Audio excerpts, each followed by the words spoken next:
Então, um dos princípios basilares é o princípio da legalidade. A gente já tinha falado desse princípio desde o começo dessa disciplina, né, que ele está elencado no artigo 5º, inciso 2º da Constituição, que vai dizer que ninguém será obrigado ou de fazer ou deixar de fazer nenhuma coisa, senão, qualquer coisa, né, senão em virtude de lei.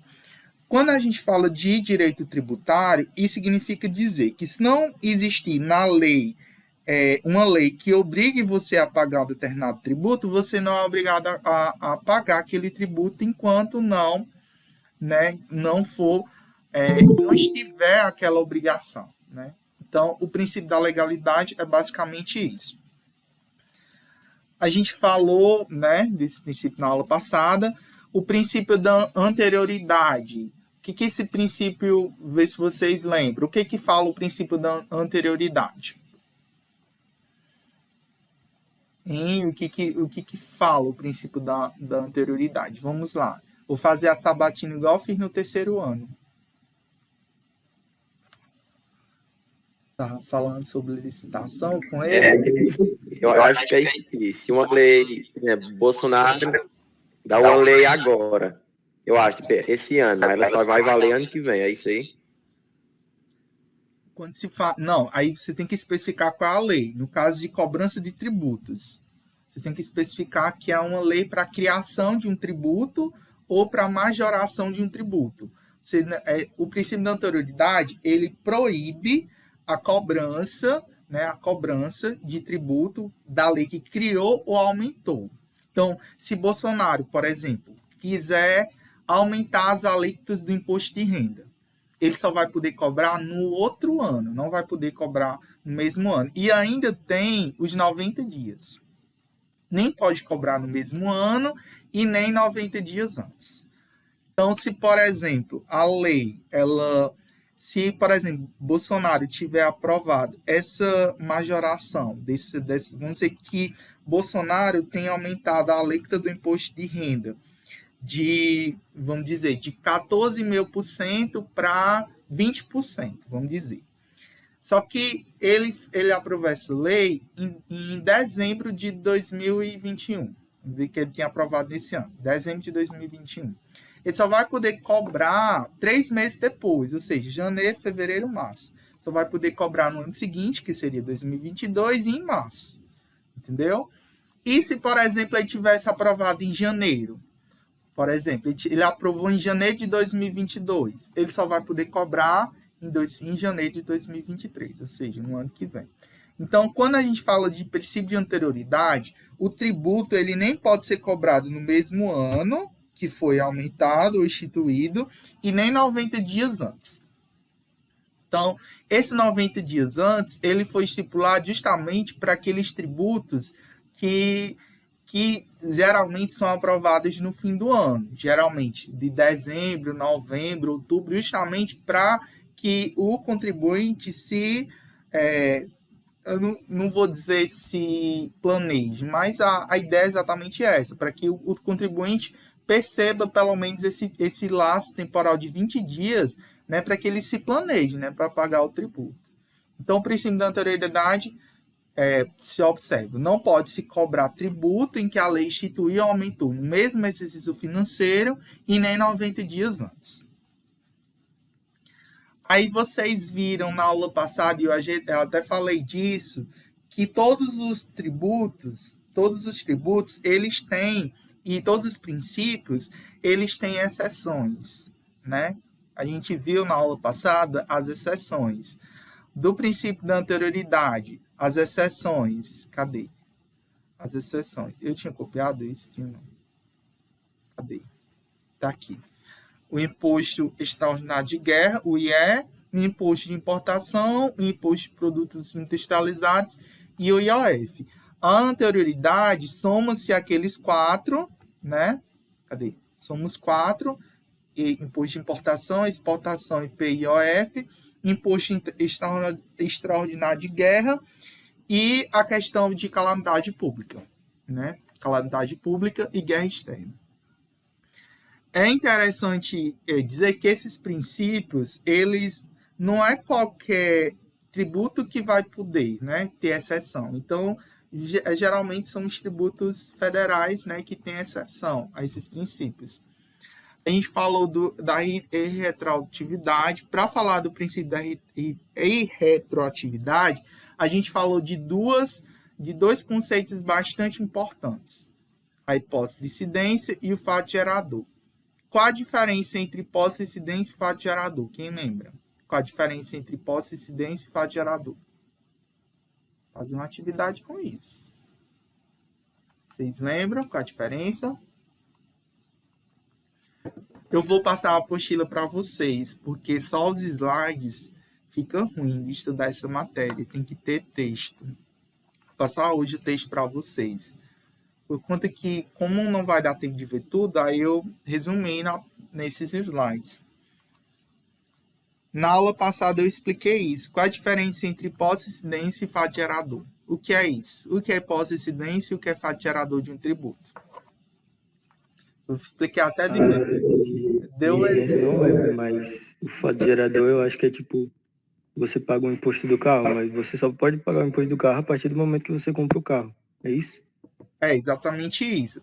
A hipótese de incidência nada mais é do que a previsão legal de cobrança do tributo. Nada mais é do que a lei do tributo. É a previsão de cobrança do tributo. Em outras palavras, é a previsão de cobrança do tributo. Então, você deu o exemplo aí do IPVA. Lá na lei que cria o IPVA do Estado, tem a hipótese de incidência dele. Então, quem é que vai pagar IPVA? No momento, aquela pessoa que possuir veículo automotor. E aí, eu até falei para vocês que tipo de veículo automotor, né? Que no caso, só moto e carro, né? Quem possui avião, jatinho, barco, lanche, jet ski, não paga IPVA, não. Por mais que seja veículo automotor, mas não paga, né? Em outros países paga. Estados Unidos paga, mas no Brasil, como pobre não possui, né? Se pobre um dia possui jet ski, barco, um dia, se pobre possuir, pode ter certeza que eles vão criar um tributo para cobrar. Mas enquanto só rico tem, né? Eles não cobram. Então, por enquanto, só existe cobrança de veículo automotor no caso de carro e de moto. Então, no momento em que você passa a adquirir, no momento que você é proprietário de um carro, de uma moto, você concluiu a hipótese. E aí é o que a gente chama de fato gerador do tributo. É quando há a conclusão da hipótese de incidência daquele tributo. E é a partir daquele momento que você passa a ser cobrado, né? A gente vai estudar depois as fases do direito tributário, que a gente vai ver cada fase. Tem a hipótese, o fato gerador, a gente tem o lançamento, o crédito tributário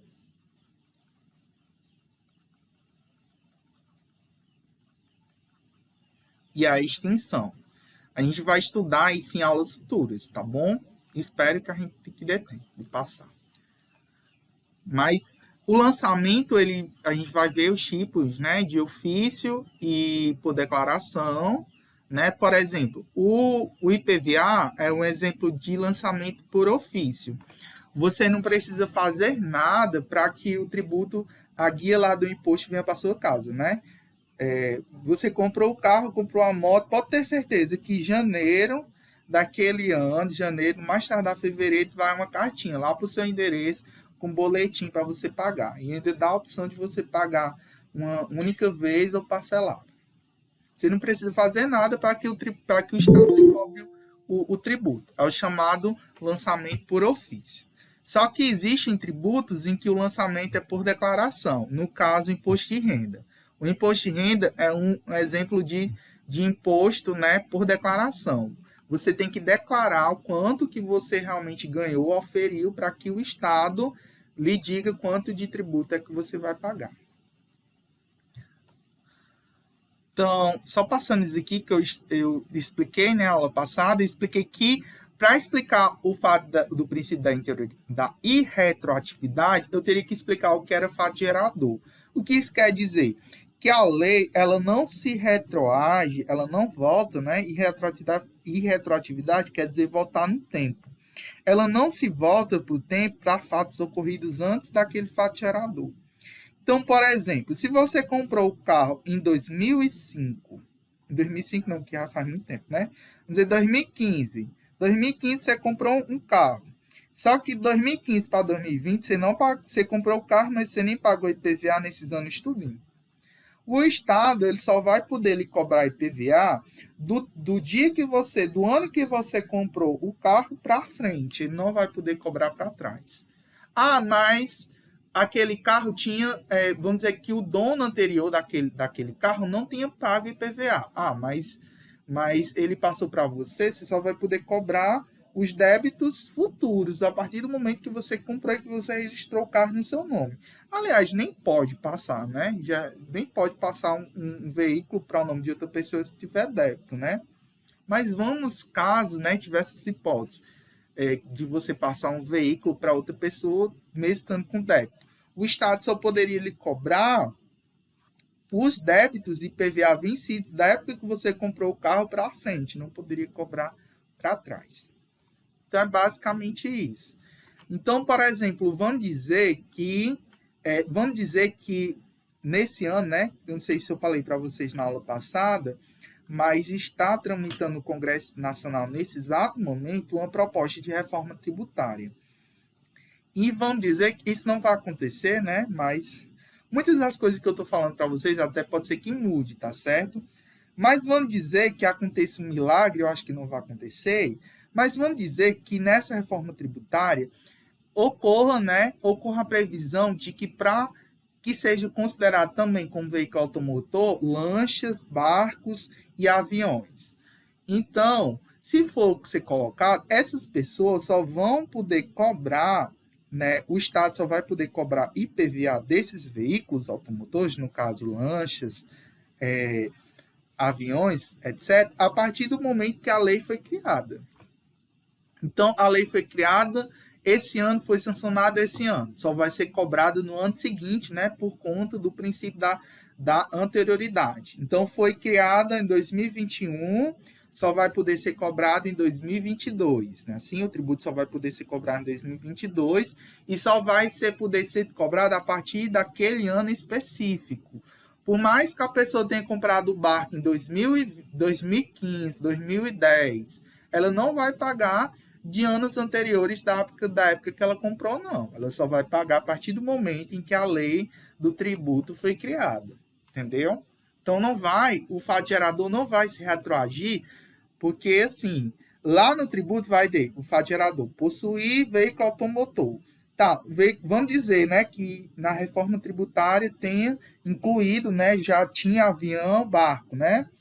Vamos dizer, possuir barco. Tá, aí você vai olhar a nota fiscal de compra do barco, tá lá 2015. Ah, tá, esse Estado vai querer cobrar de 2015 para cá? De jeito nenhum, só vai cobrar a partir do ano em que a lei foi publicada, sancionada, e um ano depois da publicação por conta do princípio da anterioridade, tá certo? Então, esses princípios, né, eles asseguram.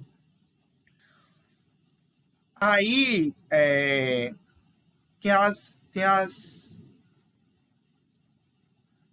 no caso, não tem exceção, tá certo? Não tem exceção, esse princípio. Aí vamos para o princípio da igualdade e isonomia tributária. Esse princípio de igualdade, eu acho que eu até falei, né? Esse princípio ano passado, eu falei, sim. Esse princípio ele vai dizer que todos são iguais perante a lei, né? Sem distinção de qualquer natureza. Isso está proclamado no artigo 5º, inciso 1º da Constituição Federal. Pelo menos é o que diz na lei, né? Diz que todos são iguais perante a lei, sem distinção de qualquer natureza. Pelo menos é o que está na lei, né? Esse princípio, ele vem dizer nada mais do que todos, né, têm igualdade. Eu não posso, né, aplicar 2 pesos e 2 medidas. Então, o princípio da igualdade, ele proíbe distinções arbitrárias entre os contribuintes que se encontrarem em situações semelhantes. Para contribuintes que estão em situações distintas, é permitido o tratamento tributário diferenciado. Aí, Hugo de Brito Machado, que eu até falei para vocês na aula passada, que ele é cearense, da GEMA, e ele é um dos principais autores constitucionais de direito tributário no Brasil. É uma das principais autoridades de direito tributário, quando se fala de direito tributário no Brasil, o de Brito Machado. Ele diz o seguinte: não fere o princípio da igualdade, antes o realiza, com absoluta adequação, o imposto progressivo. Realmente, aquele que tem maior capacidade contributiva deve pagar imposto maior, pois só assim estará sendo igualmente tributado. A igualdade consiste, no caso, na proporcionalidade da incidência à capacidade contributiva em função da utilidade marginal da riqueza. Vamos traduzir o que o de Brito Machado está dizendo. Ele está dizendo o seguinte: que não fere o princípio da igualdade a questão de que quem tem mais dinheiro deve pagar mais.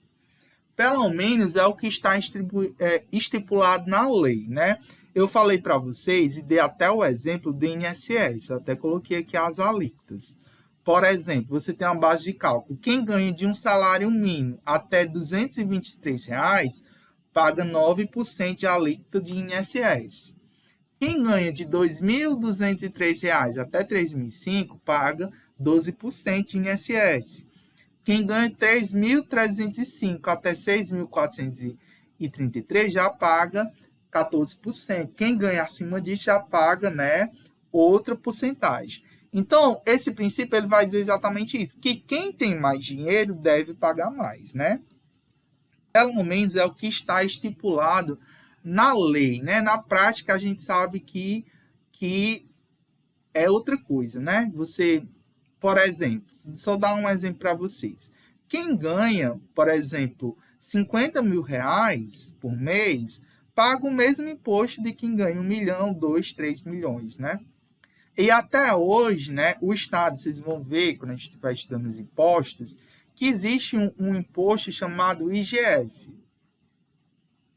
que é o Imposto sobre Grandes Fortunas. Recentemente, a Argentina implantou esse imposto lá, Argentina, né? E o Brasil, até hoje, nunca que implantou, né? Aí a gente se pergunta por que esse imposto nunca foi implantado, né? Se a gente for ver, depois eu vou falar mais sobre isso, se a gente for ver os tributos, a carga tributária brasileira, ela cai especificadamente e mais majoritariamente sobre o consumo e serviço. Acaba que você, por exemplo, você vai consumir qualquer coisa, você vai comprar um bombom, você está pagando tributo. Então, onera mais a quem é mais pobre, né? A carga tributária ela incide mais sobre as pessoas que são mais pobres, porque basicamente as pessoas mais pobres consomem basicamente todo o seu salário com bens de consumo, né? Assim, com produtos, com serviços, com vestuário, com comida, né? Poucas pessoas que ganham salário mínimo vão investir seu dinheiro, enfim. Então, basicamente, as pessoas pobres, elas que basicamente movimentam toda a economia, né? Elas que basicamente pagam tributo. Os ricos pagam pouquíssimo tributo no Brasil, né? O Estado brasileiro é praticamente um Robin Hood às inversas, né? Tira dos pobres, né, para não cobrar dos ricos.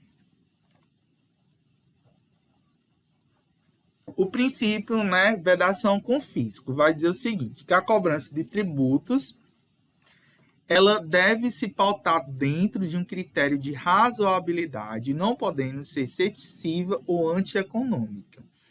Ou seja, o Supremo, você não pode jamais tributar alguém excessivamente de forma que você vai tirar os bens daquela pessoa, né? Você não pode, o Estado não pode lhe tributar de forma excessiva, né? De forma que você vá ficar, por exemplo, sem comer por conta para pagar tributo, né?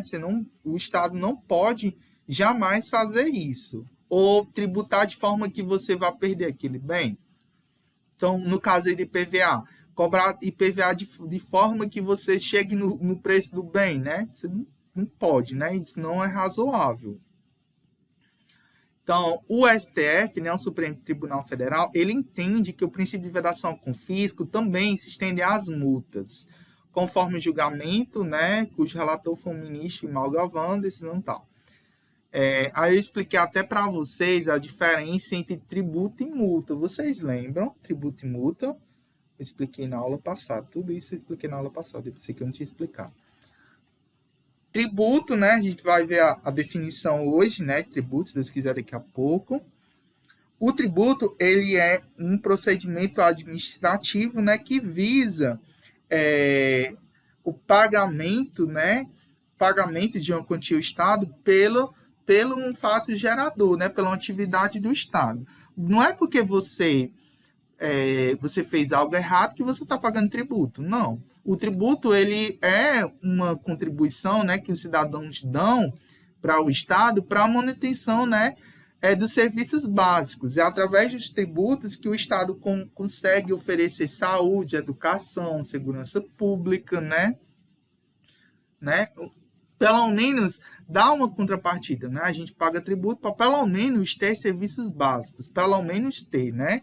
O básico, né? De saúde, educação, por exemplo. Vocês estão matriculados em uma escola, né? De excelente qualidade, né? Por mais que a gente esteja em momento à distância, né? Em ensino remoto, mas vocês estão matriculados em uma escola de excelência, uma escola que tem laboratórios, que tem bons professores, uma escola que tem toda uma estrutura, né? Então, o Estado está, de certa forma, né, oferecendo isso para vocês. Imaginem se vocês tivessem que pagar isso por toda essa estrutura, né? Como muitos pagam, né, em instituições privadas.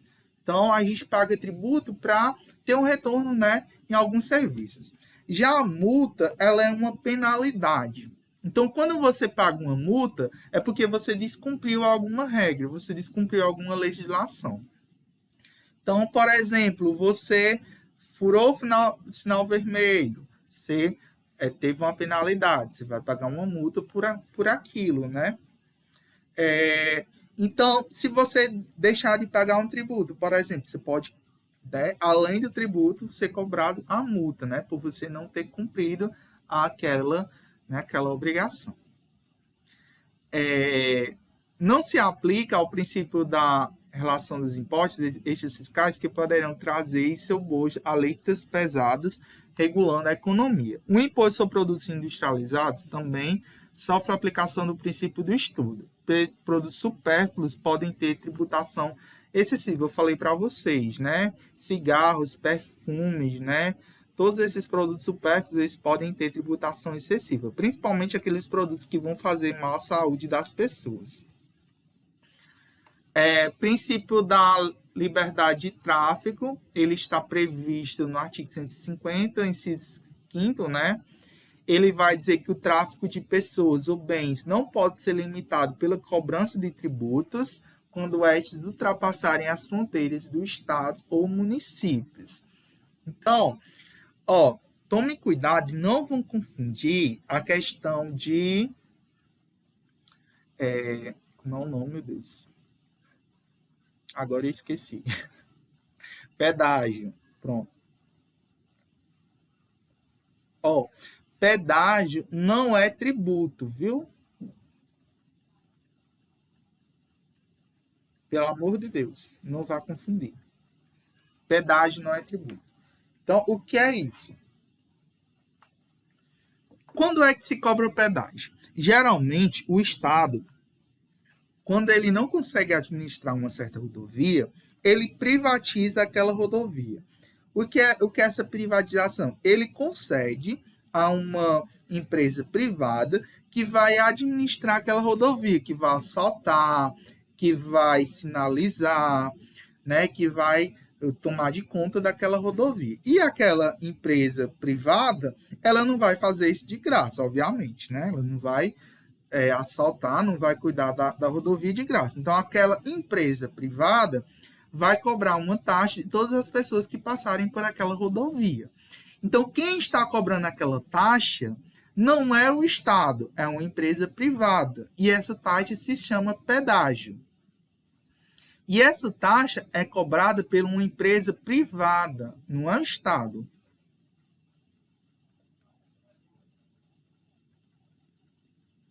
Quem cobra pedágio é a empresa privada, não é o Estado. Então, por isso, o Estado não é tributo. os tributos são cobrados pelo Estado, pelo governo, tá certo? Então, o que esse princípio está dizendo? Ele diz que nenhum tributo pode ser cobrado para limitar o tráfico de pessoas ou bens e serviços. Você não pode cobrar um tributo, por exemplo, para uma pessoa, né, e para um lugar ou outro, né? Então, o Estado não pode cobrar isso. Pode cobrar nenhuma taxa, nem nada. O Estado, né? Empresas privadas pode, o Estado não. Entendeu? Esse princípio tributário está em consonância com o artigo 5º, inciso 66, né? 66 da Constituição Federal, que dá o direito à livre locomoção. Cobrança de pedágios pela utilização de vias conservadas pelo poder público é considerada, né, pela doutrina exceção a esse princípio. Né, essa pedágio aqui, né, é uma exceção no caso de vias conservadas pelo poder público, né? Então, existe ainda essa exceção no caso de rodovias, né, de vias preservadas. Eu nem tinha visto isso aí, mas tem essa exceção, sim. Tem outro princípio é a uniformidade geográfica. O que esse princípio quer dizer?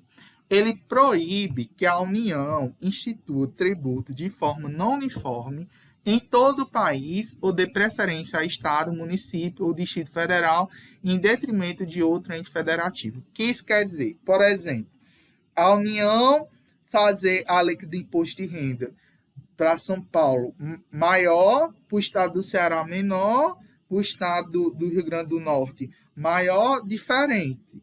Então, é exatamente isso. Se vai cobrar um tributo, ele tem que ser igual para todos os estados. É o que esse princípio da uniformidade. Percebam que esse princípio ele só proíbe a União. A gente vai ver mais na frente que os tributos eles são distribuídos por competência. O que é isso, Pedro? É o seguinte, tem tributos, tem impostos que só a União vai poder cobrar, que só os estados vão poder cobrar e só os municípios vão poder cobrar. É o que a gente chama de pacto federativo. Cada ente federativo vai ter o poder, vai ter a competência para cobrar determinado tributo. Exemplo, IPVA. O IPVA, ele é um tributo, um imposto que é de competência dos estados. Então, só os estados vão poder cobrar IPVA. E cada estado, né? No Brasil, nós temos 26 estados e um Distrito Federal. Então, cada estado tem a liberdade de escolher uma alíquota e uma base de cálculo para esse tributo. Na aula passada, eu expliquei para vocês o que é base de cálculo e o que é alíquota, não foi assim? Alíquota, né? Expliquei isso para vocês. Expliquei a aula passada, vocês estão lembrados. Base de cálculo são os valores, né? Os valores que vai ser considerado para o cálculo do tributo. Exemplo lá do INSS. Voltamos lá. Cadê? Então, por exemplo, 1.100 até 2003. Aqui é a base de cálculo, né? Então, desse valor de 1.100 até 203, até esses valores, vou cobrar 9%. Isso aqui é a base de cálculo. De só 1.100, só vou cobrar 7,5%. De 2003, 12%. Então, os valores que eu estou considerando para o cálculo é chamado base de cálculo. As porcentagens eu chamo de alíquota. Então, cada estado, no caso do IPVA, como cada estado vai ter sua competência para cobrar o IPVA, cada estado pode colocar a alíquota que ele quiser. Por exemplo, no estado do Ceará, a alíquota do IPVA é 4%. Lá em São Paulo já pode ter uma alíquota diferente, como no caso do ICMS. O ICMS também é outro tributo que é de competência estadual. No estado do Ceará, a alíquota do ICMS é 17%. Em São Paulo já é 15%, já é menor. Então, cada estado tem sua alíquota e base de cálculo. Então, veja que essa uniformidade geográfica, que proíbe que a União, ele só proíbe a União de cobrar tributos de forma diferente, mas os estados, aqueles tributos que são de competência dos estados, cada estado tem sua liberdade para cobrar a alíquota basical que quiser. Os municípios, por exemplo, um dos impostos que são competência dos municípios é o IPTU, que é o Imposto sobre Territorialidade Urbana, IPTU.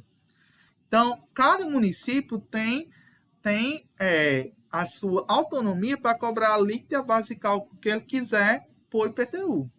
Entendeu? Esse princípio ele permite a diferenciação, desfavorecer regiões menos desenvolvidas, visa promover o equilíbrio socioeconômico entre regiões brasileiras. Exemplo tradicionalmente citado é a Zona Franca de Manaus. Exemplo, a Zona Franca de Manaus, não sei se vocês já ouviram falar, mas Manaus é um polo industrial brasileiro.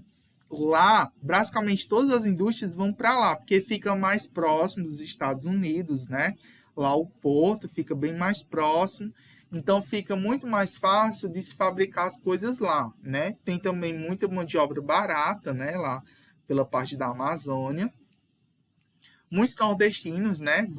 Foram para lá justamente trabalhar, e boa parte lá do estado ele oferece isenção, né? Para as empresas que se instalaram lá.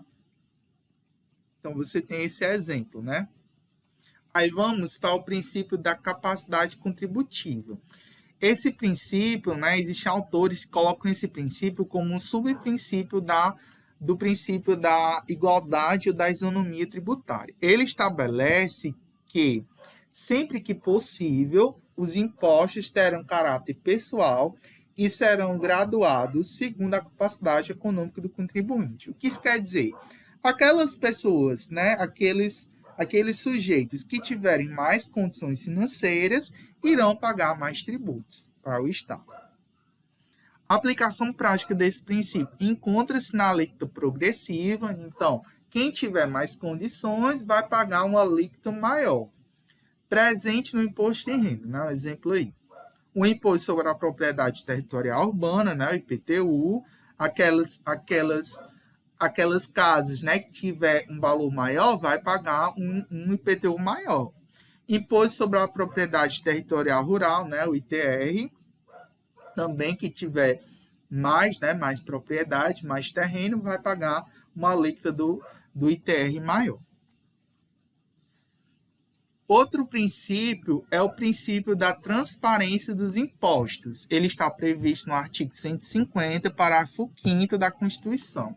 Diz o seguinte, que reza que a lei determinará medidas para que os consumidores sejam esclarecidos acerca dos impostos que incidam sobre mercadorias e serviços. O que isso quer dizer? Quando você, por exemplo, compra qualquer produto e serviço, é obrigação do estabelecimento lhe fornecer uma nota ou um cupom fiscal. Dentro daquele cupom fiscal, se vocês observarem, lá no rodapé, vai constar os tributos a qual você pagou, né? Vai estar lá o total de PIS, de COFINS, de ICMS, de ISS, né? Vai estar lá todos os tributos que foram cobrados, né, naqueles produtos. Esse princípio visa justamente para você saber quanto é que você está pagando, né, de tributo. Né? Então, exijam, né, vocês quando forem comprar algo, exijam a nota, né, porque quando você exige a nota, aquela instituição, né, aquela empresa a qual você está comprando, ela é obrigada por fornecer informações ao fisco, às secretarias de fazenda de cada estado. E aí, a secretaria tem um mau controle, né? E assim evita que as empresas façam, soneguem impostos, né? Deixem de pagar impostos para o Estado, né? Então, é importante sempre você cobrar a nota fiscal, né? Para que aquelas empresas paguem o imposto devido, né, para o Estado.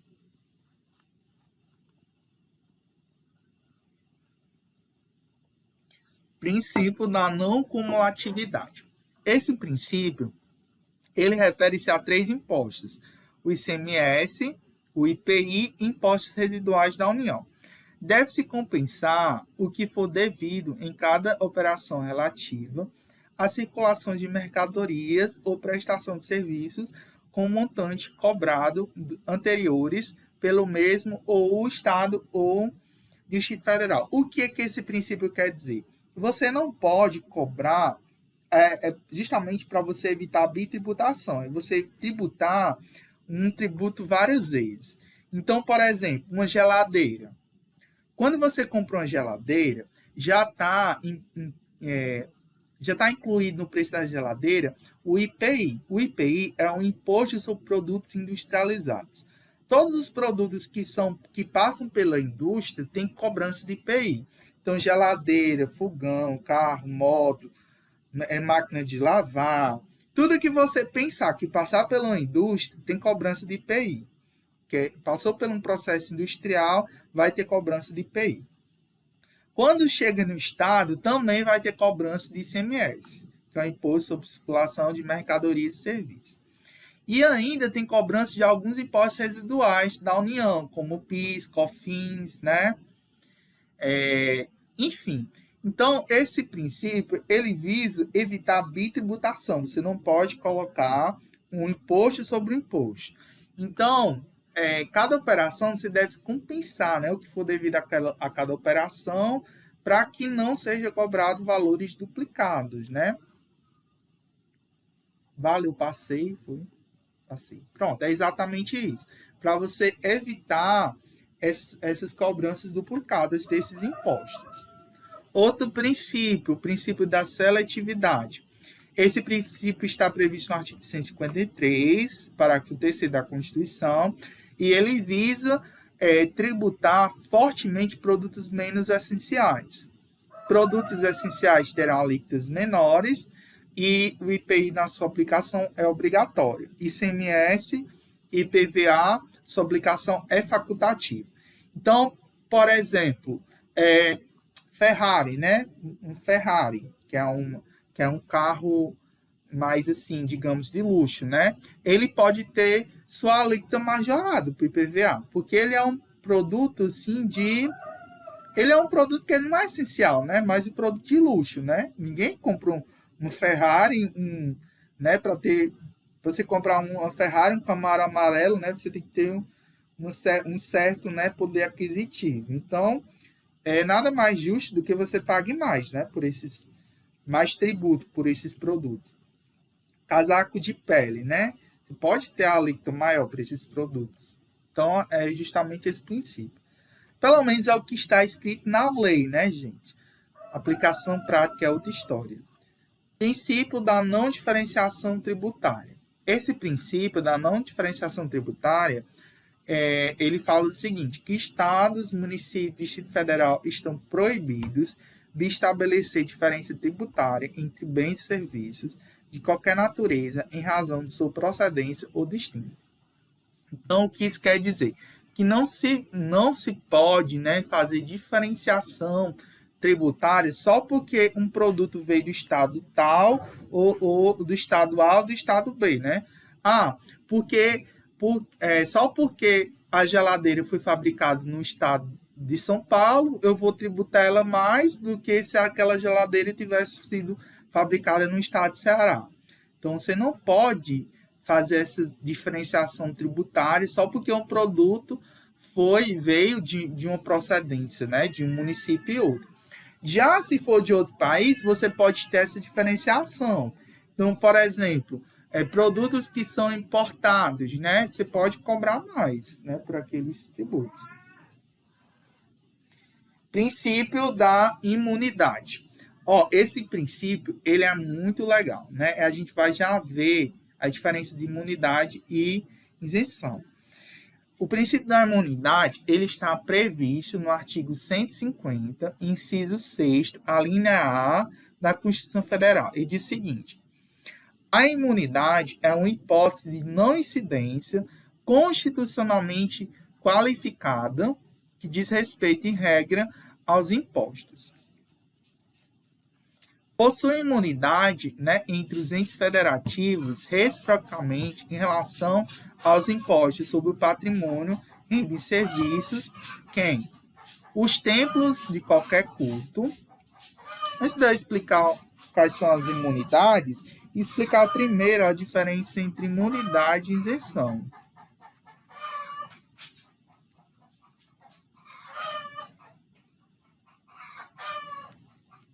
Vocês já ouviram falar? Qual a diferença entre imunidade e isenção? Alguém saberia dizer?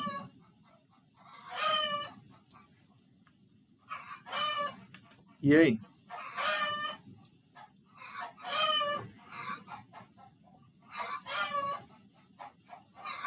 Eita.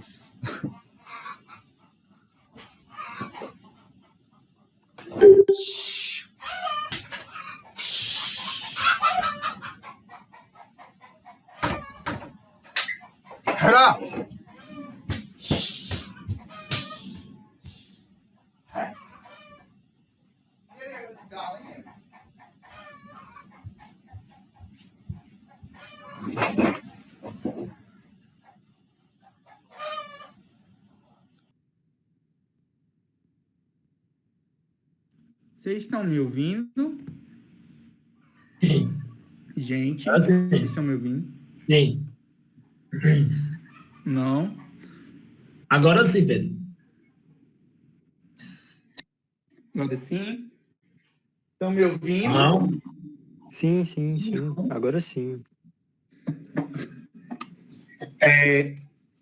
Antes de eu explicar, vocês saberiam me dizer qual a diferença entre imunidade e isenção? Antes de eu explicar os tipos de imunidade, vocês saberiam me dizer qual a diferença entre imunidade e isenção?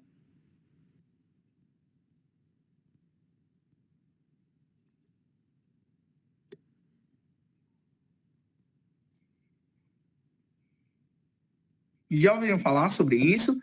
Imunidade, por exemplo, imunidade e isenção. Ambas se referem ao não pagamento de tributos. Quando você tem isenção de algo, de pagamento de tributo, você não vai pagar tributo sobre aquilo.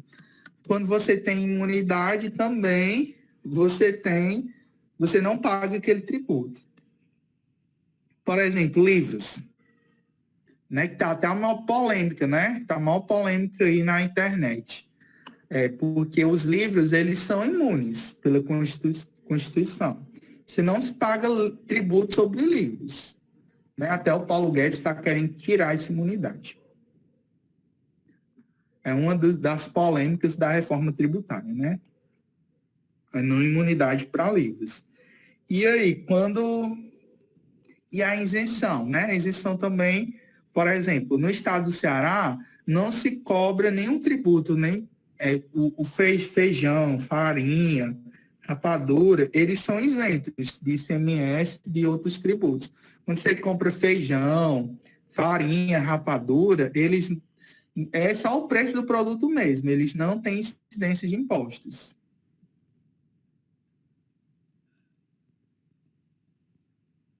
Não, Miguel. A diferença está que as imunidades, elas estão previstas na Constituição. A única diferença é isso. Por estar previstas na Constituição, para você mudar, você tem que lembre que a Constituição Federal, para você mudar a Constituição Federal, você tem que fazer uma emenda à Constituição e para aprovar uma emenda à Constituição, você tem que ter no mínimo 2/3 do Congresso. Então, para você mudar uma dessas imunidades, você tem que aprovar uma emenda à Constituição. Então, é muito difícil de você alterar alguma dessas imunidades. É muito difícil. Não é impossível, impossível não é, mas é muito difícil. Já as isenções, elas não estão previstas na Constituição. Elas estão previstas em leis específicas daquele tributo, em leis ou decretos, já uma legislação mais simples. Então, por exemplo, o chefe do executivo, ou o prefeito, ou o governador, quiser tirar aquela isenção, por exemplo, a qualquer momento, o governador do Ceará quiser colocar tributo sobre o feijão, a rapadura e a farinha, ele pode colocar a qualquer momento, porque é só uma isenção que ele colocou momentânea, que pode ser tirada a qualquer momento. Já a imunidade, não. A imunidade já é outra coisa diferente. Para mexer numa imunidade tributária, você tem que fazer uma emenda à Constituição. Para aprovar, você tem que ter 2/3 do Congresso. O que vocês sabem, né, como eu, vocês têm que ter uns 3 bilhões por aí para poder, né, você conseguir isso. Então, não é assim que a banda toca, né? Não é tão fácil. Então, a imunidade, gente, eu falo essas coisas para vocês, esperando que vocês tenham um mínimo de maturidade, né? Eu sou meio crítico quanto a essas coisas. Na verdade, eu sou meio que desacreditado da política, mas enfim. Então, a imunidade é uma hipótese de não incidência constitucionalmente qualificada que diz respeito, em regra, aos impostos. Possuem imunidade os entes federativos, reciprocamente. Então, vamos ver aqui quem é que possui imunidade. Primeiramente, os entes federativos, reciprocamente, em relação ao imposto sobre patrimônio, renda e serviço. O que isso quer dizer? Que entes federativos, por exemplo, a União não pode cobrar tributos dos estados, nem dos municípios, nem vice-versa. Nem os estados podem cobrar imposto da União e nem dos municípios. Enfim, os entes federativos, eles têm imunidade entre os outros. Então, por exemplo, se você tiver um carro oficial da União, nenhum estado vai poder cobrar IPVA daquele carro. Entendeu?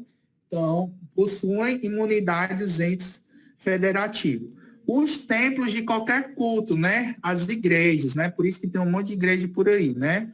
Nenhuma igreja pode ser cobrada tributos. Então, se a igreja lá tiver um carro, aquele carro não vai poder cobrar IPVA dele. Se o pastor, por exemplo, ganhar 7 mil reais por mês, não vai poder cobrar imposto de renda dele. Se ganhar, sei lá, tem pastor aí que ganha mais de 100 mil, né? De dinheiro aí. Não pode cobrar imposto de renda, né? Por isso que tem um monte aí de...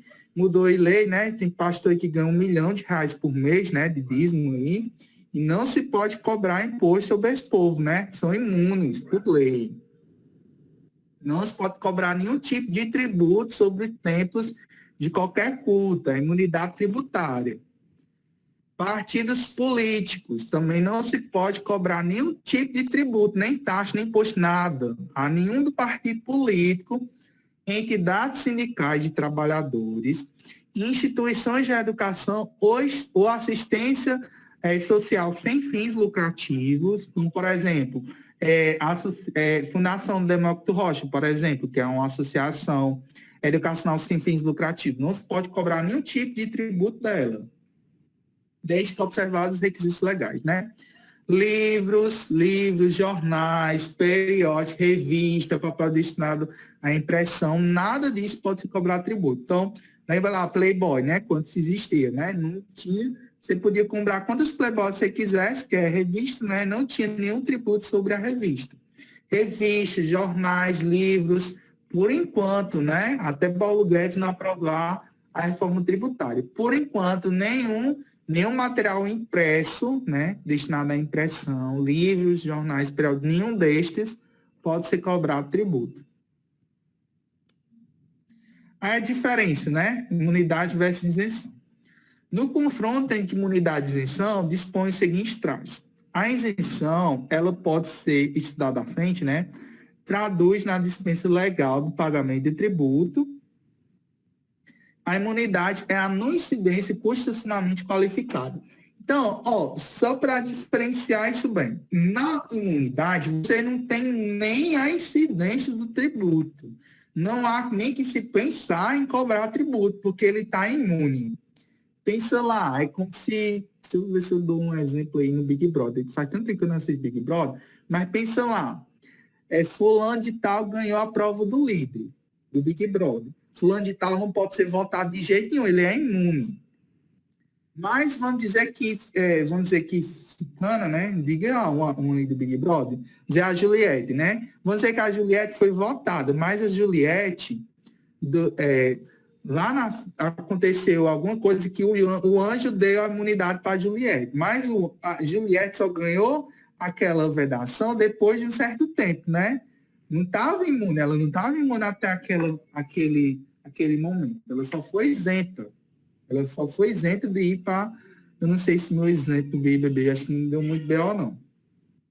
Então, o que acontece? A imunidade não se pensa nem em incidência do tributo. Você não incide o tributo de jeito nenhum. Já a isenção, há a cobrança do tributo. Só que você dispensa o pagamento dele. Tá certo? A imunidade não há nenhum pagamento e a isenção, você existe a cobrança, mas é meio que você é dispensado dele. A isenção, ela se situa no campo da incidência tributária e diz respeito à conjuntura econômica e social de um país. Em síntese, o que se inibe na isenção, lançamento de tributo, tendo ocorrido o fato gerador e nascido o liame jurídico obrigacional. Na imunidade, não há nem o que se falar em relação jurídica obrigacional, uma vez que a regra imunizadora está fora do campo de incidência do tributo. A não incidência, a propósito, é a ausência de subjunção do fato imponível ao conceito descrito na hipótese de incidência, ou seja, ao acontecimento fático, né, não correspondente com fidelidade à descrição legal originária, faltando elementos para a tipicidade. A isenção é um favor, né, um favor legal, consubstanciado da dispensa de pagamento de tributo devido. Isto é, a autoridade legislativa evita que o sujeito passivo da obrigação tributária se submeta ao tributo. Portanto, inicia o lançamento. A imunidade, por seu turno, representa uma não incidência constitucionalmente qualificada. Traduz-se no obstáculo decorrente da regra da Constituição a incidência de tributo sobre determinados fatos ou instituições. Então, basicamente, né, para a gente traduzir isso e simplificar de uma forma clara para que vocês entendam. Imunidade estão previstas, todas as imunidades estão previstas na Constituição. Ambas as coisas, tanto imunidade como isenção, você não vai pagar tributo, não há o pagamento de tributo. A diferença clara é que imunidade, todos estão previstos na lei e não há incidência de nenhuma forma. As isenções, existe a incidência do tributo, mas o legislador, né, o Poder Executivo, enfim, criou um dispositivo legal para não cobrança, né? Se há a cobrança, tem mais naquele momento que você foi isento. Então, exemplo, por exemplo, de isenção. Nesse momento aqui de coronavírus, o governador do estado do Ceará, ele colocou isenção para uma série de pessoas. Então, por exemplo, empresas como que tem restaurantes, eles estão isentas de pagamento de IPVA e de alguns tributos, né? Da questão da renda, né? Eles ganharam isenção de alguns impostos, né? Houve a cobrança sim, mas eles foram isentos, né, do pagamento. O governador ele até anunciou, né, recentemente a isenção de alguns tributos. Passando aqui. Gente, se vocês não estiverem entendendo, vocês me perguntam, viu? Qualquer coisa, vocês me perguntam que eu explico novamente. Aí vamos numa parte muito importante, que é a definição de tributo. Né? A gente estudou até aqui, né? Estudamos os princípios tributários, as isenções, imunidades, né? E agora vamos para a definição formal de tributo. Essa definição formal, ela é dada pelo artigo 3º do Código Tributário Nacional, também conhecido como CTN. Ele diz o seguinte, que tributo é toda prestação pecuniária compulsória em moeda cujo valor nela se possa exprimir, que não se constitui de sanção de ato ilícito, instituída em lei e cobrada mediante atividade administrativa plenamente vinculada. Esse é o conceito de tributo. Tributo é toda prestação pecuniária compulsória em moeda ou cujo valor nela se possa exprimir, que não se constitua sanção de ato ilícito, instituída em lei e cobrada mediante atividade administrativa plenamente vinculada. Pedro, não entendi nada. Esse conceito aí traz aqui, não entendi uma grama. Vamos destrinchar cada pormenor desse conceito, aí vocês vão entender. A parte que diz assim, prestação pecuniária compulsória. Vamos lá. Prestação quer dizer o quê? Prestação é como se fosse um boleto, né? Quando você paga uma prestação, lembra lá, paguei, comprei algo e vou pagar uma prestação de algo, né? Da ideia de quê? De algo que eu vou pagar, né? Prestação, né? Quando você lembra, tem que pagar a prestação de tal coisa que eu comprei. Então, prestação é algo que você tem que pagar, certo? Prestação da ideia de algo que você tem que pagar. Pecúnio, pecuniária. Pecúnio quer dizer em dinheiro, né? Em dinheiro. Tem que pagar em dinheiro. Pecúnio é um termo, né? Quer dizer dinheiro. Dinheiro. Compulsória. Compulsória quer dizer que é obrigatório, você não tem escolha. Obrigatório. Então, o tributo é uma prestação, algo que você tem que pagar, pecuniário, ou seja, dinheiro, compulsório, ou seja, obrigatório, você não tem escolha, você tem que pagar. Então, em seu cumprimento, se faz pela entrega do dinheiro e é compulsório porque o dever jurídico tributário é imposto coativamente pelo Estado. Aí vamos lá. Prestação pecuniária compulsória em moeda ou cujo valor nela se possa exprimir. Ou seja, a forma usual de satisfazer o tributo é em moeda corrente. Porém, nada impede que o pagamento do tributo possa ser feito por algo equivalente à moeda, desde que a legislação ordinária de cada entidade tributante assim determine. Então, assim, se eu quiser pagar o tributo, né, com uma transferência bancária, com Pix, eu posso. Eu não posso pagar o tributo com a galinha, né, com um outro bem, né? Pagar o tributo com um porco. Não posso, né? Você tem que vender o porco para poder apurar o dinheiro para pagar aquele tributo, né? Mas tem que ser em moeda corrente. Nada de querer pagar tributo com galinha, né? Que não se constitua sanção de ato ilícito. O que isso quer dizer? Essa expressão distingue o tributo da multa, né? Que sempre representa uma sanção pecuniária pela prática de ato ilícito. Ou seja, a própria definição já diz que você não é porque você está pagando aquele tributo que você fez algo errado, né? Que não se constitua sanção de ato ilícito. Então, não é uma sanção por algo que você fez errado, né? O tributo não é uma sanção de algo errado. Então, essa expressão ele já distingue o tributo da multa, né? A multa é exatamente uma sanção de um ato ilícito. Instituída em lei. Ou seja, o tributo ele tem que ser instituído em lei, ó. É decorrência do princípio da legalidade, ó. Está colocado aqui o princípio da legalidade, instituído em lei. O tributo só pode ser instituído ou cobrado por lei. E cobrada mediante atividade administrativa plenamente vinculada. O que é isso? Sem qualquer imagem de descrição do agente público que deverá portar-se fielmente como prescrito no mandamento legal para a edição do ato do lançamento, que é a Constituição do crédito. O que é isso? O tributo, ele vai ser lançado. Lembra que eu falei para vocês, nessa aula, que existe a fase do lançamento do tributo? Esse lançamento é exatamente essa atividade administrativa plenamente vinculada. É quando o Estado lhe lança a obrigação de você cobrar aquele tributo. Esse lançamento, ele pode ocorrer de duas formas. Por ofício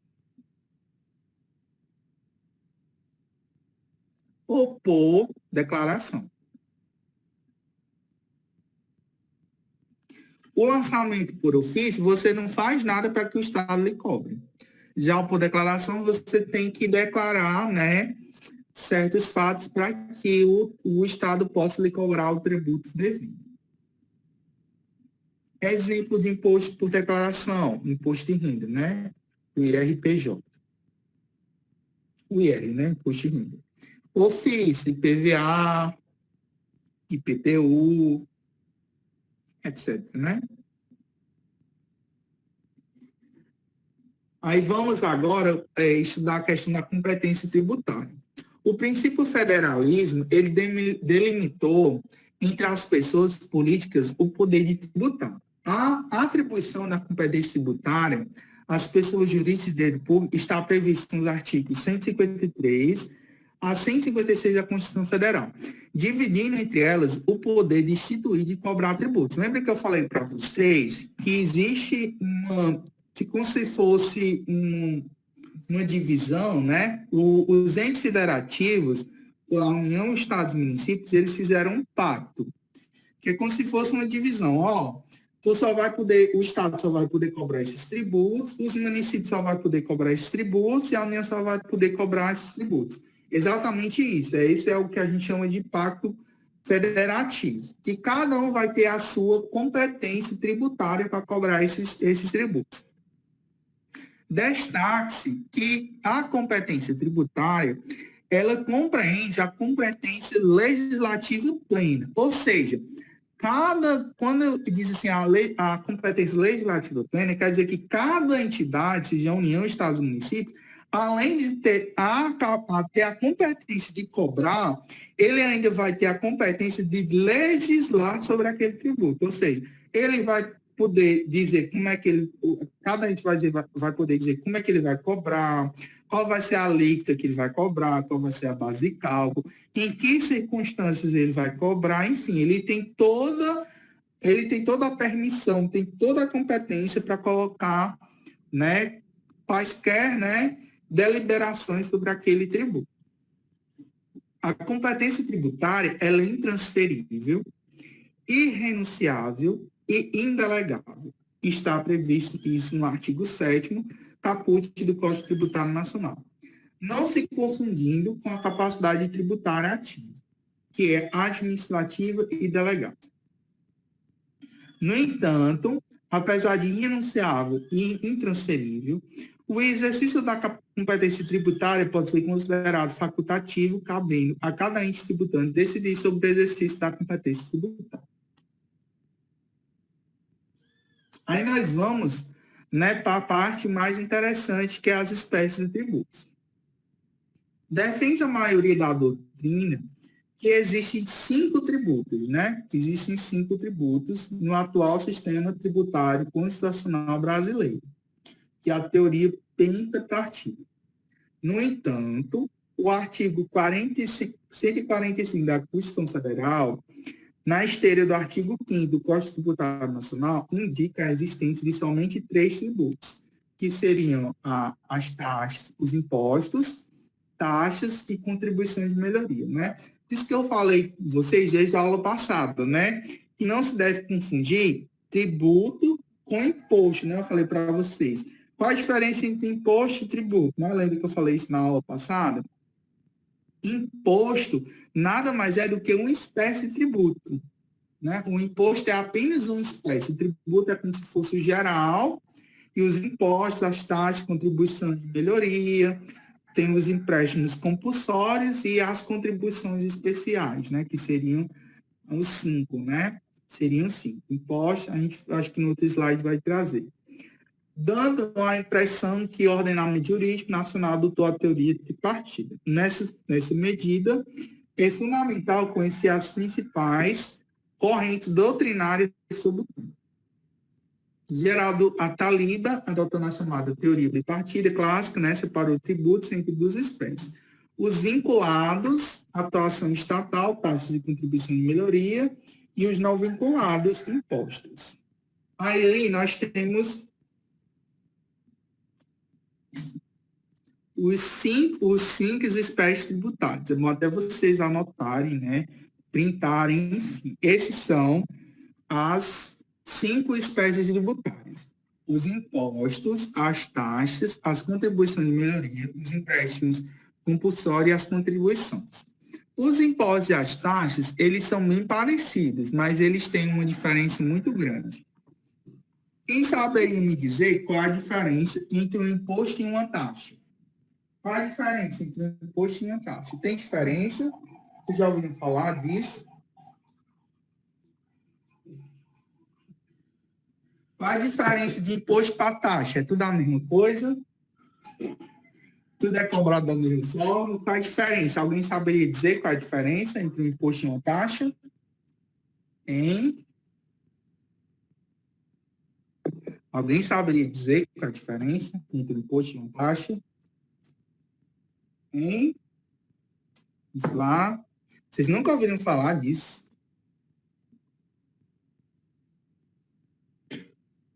Vocês nunca ouviram falar? Vocês sempre pensaram que imposto e taxa é a mesma coisa? Eu nunca tinha ouvido nem falar disso. Hein, gente? Qual a diferença de imposto para taxa? Sem pesquisar no Google. Tudo pesquisando no Google. O que eu tava... Quem? Ainda mais? Ninguém?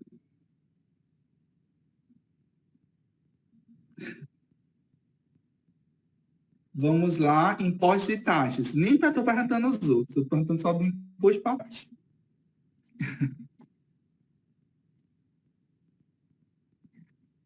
Não, Rebeca, ambos o Estado cobram. Vamos lá, qual a diferença?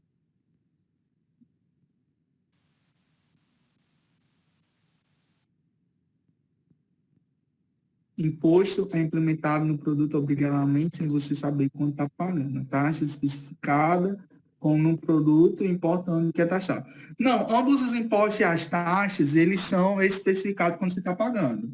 O IPVA, por exemplo, quando você paga, você sabe a alíquota que você está pagando IPVA. ICMS, você sabe a alíquota, você sabe exatamente o que você está pagando. Tanto o imposto como a taxa, você sabe exatamente o que você paga. A diferença entre os dois, e a única diferença dos dois, aliás, tem muitas diferenças, tá certo?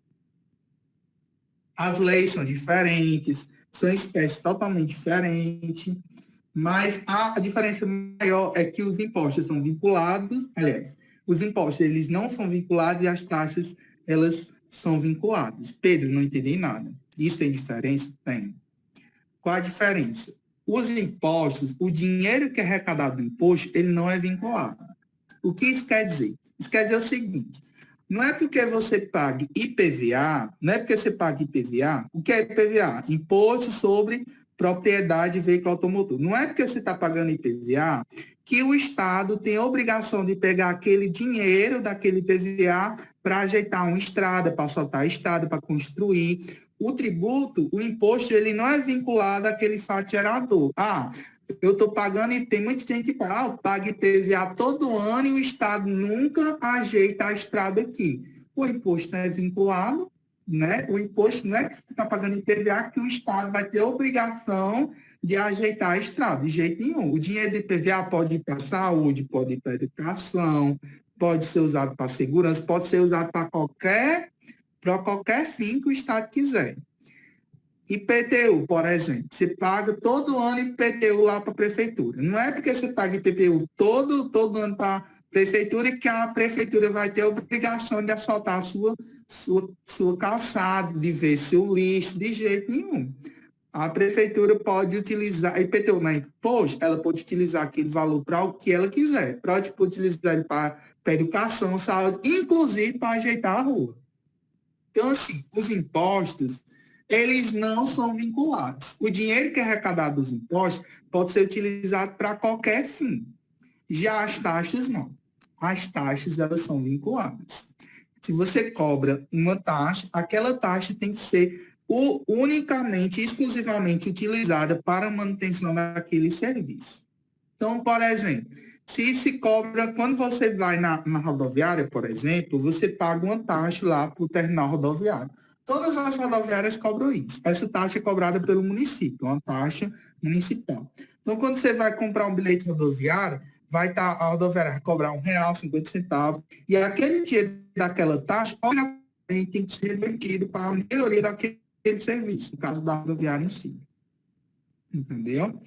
Então, as taxas, a gente vai estudar as espécies de taxas, existem as taxas de polícia.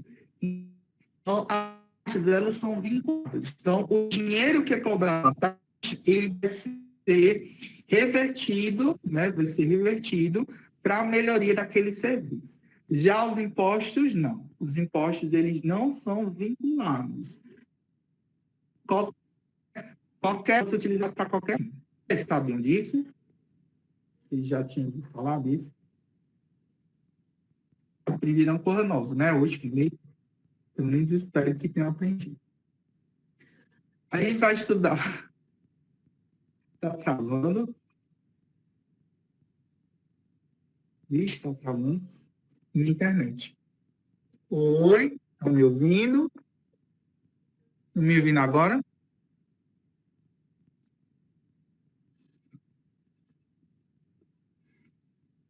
Agora sim, né? Até que parte que vocês ouviram?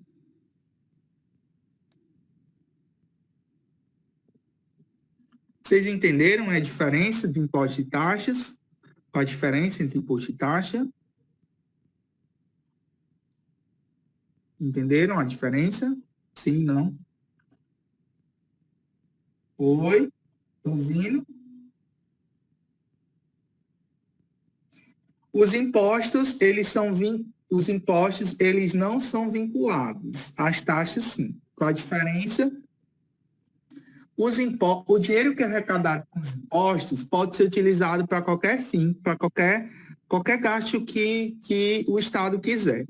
Então, por exemplo, o dinheiro que você paga no IPVA pode ser utilizado para qualquer fim, pode ser utilizado para investir para a saúde, para a educação. O Estado não cobra os tributos para custear os serviços, né, que oferece, para pagar salários, servidores, enfim, né, para custear a máquina pública do Estado. Então, os impostos, o dinheiro que é arrecadado com os impostos, ele não é vinculado àquele fato gerador específico.